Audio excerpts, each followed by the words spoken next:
People of the world, let's get together. Welcome back to today's edition of Clear Your Conscience Pet Radio on the All Paul's Pet Talk Radio Network, and this is your host, Anthony Benning. And we are with our wonderful guest, C.Q. Wilder. And C.Q. is an educator. She has a master's in education and also a dog lover, and she has brought those two passions in her life together in writing a series of books, which has the first two books completed, and the books are centered around the adventures of Carla, K-A-R-L-A, Carla the dog, and she is an adorable 8-year-old Maltipoo, and the picture on the website, she's got a beautiful little smile, and I am just always in such admiration of someone who, first of all, writing a book in general, I don't care what kind, what length, what style, to actually complete a book and to publish it, to me, is one of the greatest adventures of all, because for those of us who are writers who do, whether it be magazines or blogs or books, anyone who writes knows that it's not something that you can just open up the keyboard and start typing away and make something that people want to read. So the work involved is a tremendous amount, and the fact that CQ has two books under her belt on the stories with Carla, it tells me that, CQ, that you're very serious about your mission here. So now you are still teaching at George Mason currently, or? No, actually, I attended George Mason for actually my undergrad and my master's. That's how much I love George Mason. I actually taught in D.C. for 4 years, 3 years being in early childhood and 1 pre-K through 8th grade. And this year, I'm actually a language acquisition and family literacy manager at a public charter school in D.C. So I'm actually out of the classroom, but I support teachers within their classroom, especially with English language learners, and building those comprehension and critical thinking skills. Wow. I guess I'm gushing here, but I just admire you so much. I mean, working with the inner city schools is certainly, as we all know, is very challenging. And the fact that you're working as a literacy expert to help the teachers to develop programs to make this incredibly important thing happen for our lovely children in the city who don't get, I don't believe, a fair shake at times. And the fact that we have someone like you who's dedicated yourself to this is reason enough that we should support your books. And look, let's face it, dogs, the reason that this career for me has gone on for well over 20 years is that if you truly have this love for animals, it can be something that really becomes a center point in your whole life. And the way that you have taken that love of animals and helped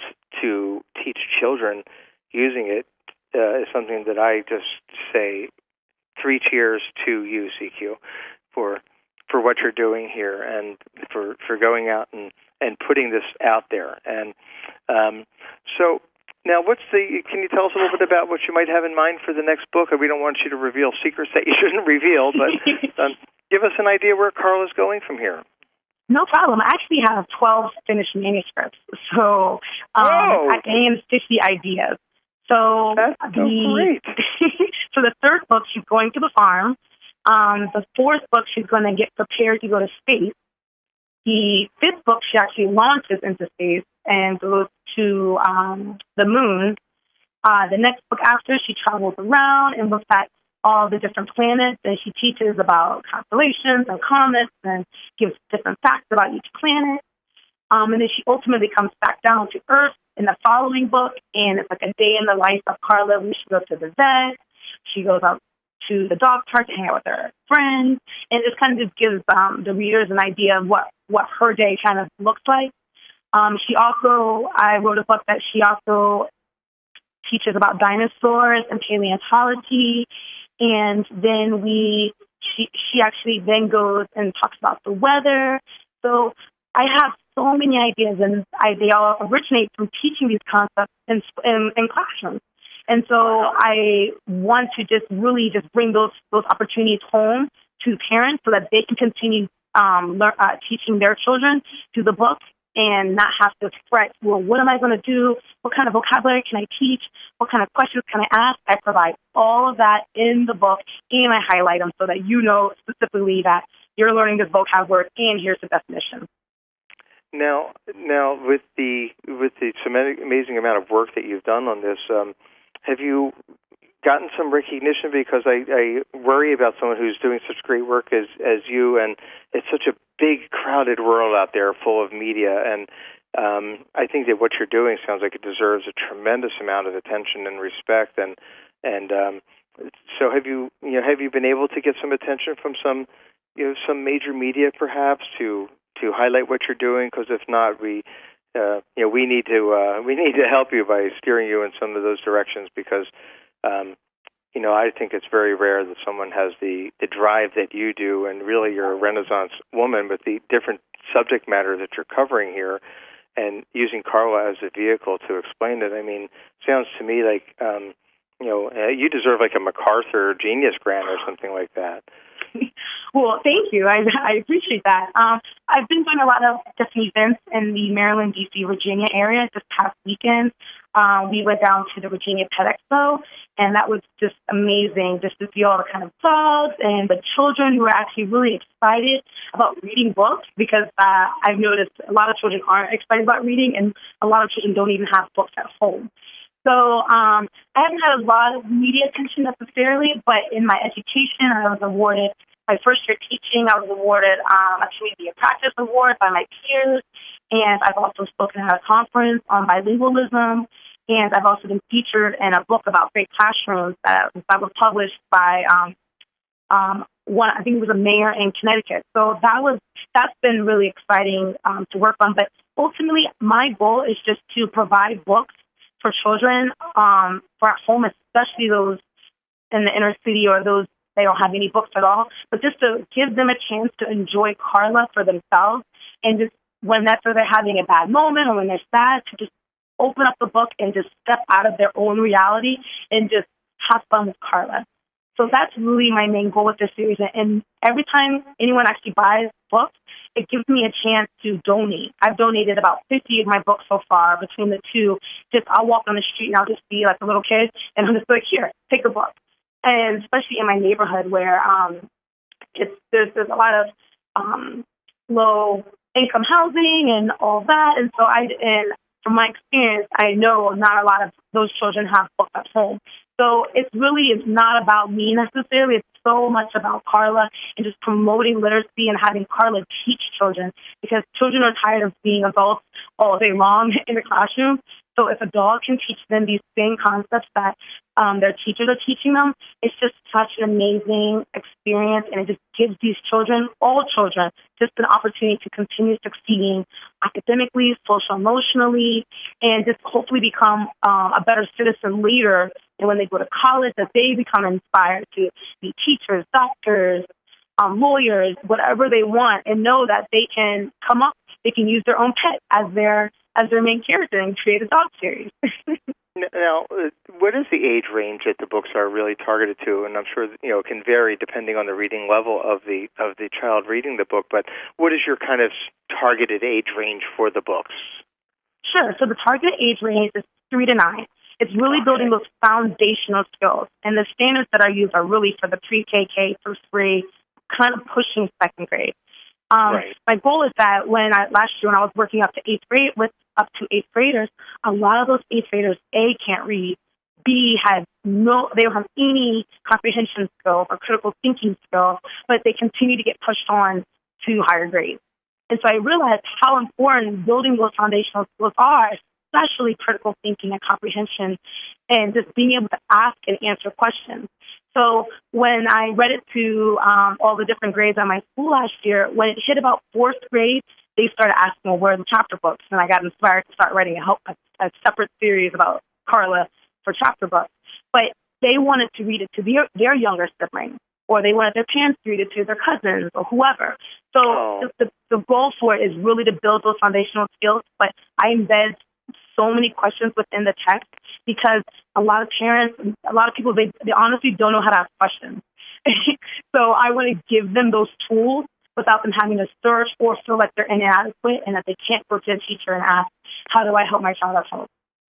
Well, that's when you had said in your earlier segment about the who, what, where, when, and how, I almost kind of jumped through the phone, but I let you. I try to be a good host and let you go on because, and this is a kind of a strange connection, but I think it's one that you'll appreciate because as someone who's been a nutrition trainer and tried to train people in stores and people who are in a situation where they need to really help people with their animals who may have problems with skin and coat, with allergies, with dental health, whatever it may be, that they need to learn to ask questions because all too often if you walk into a shop and you say, you just walk in with your dog or whatever and people are sort of like, can I help you? And, what do you need? Instead of asking questions to kind of try to find out what's going on with your dog and how can we help and what's their current situation and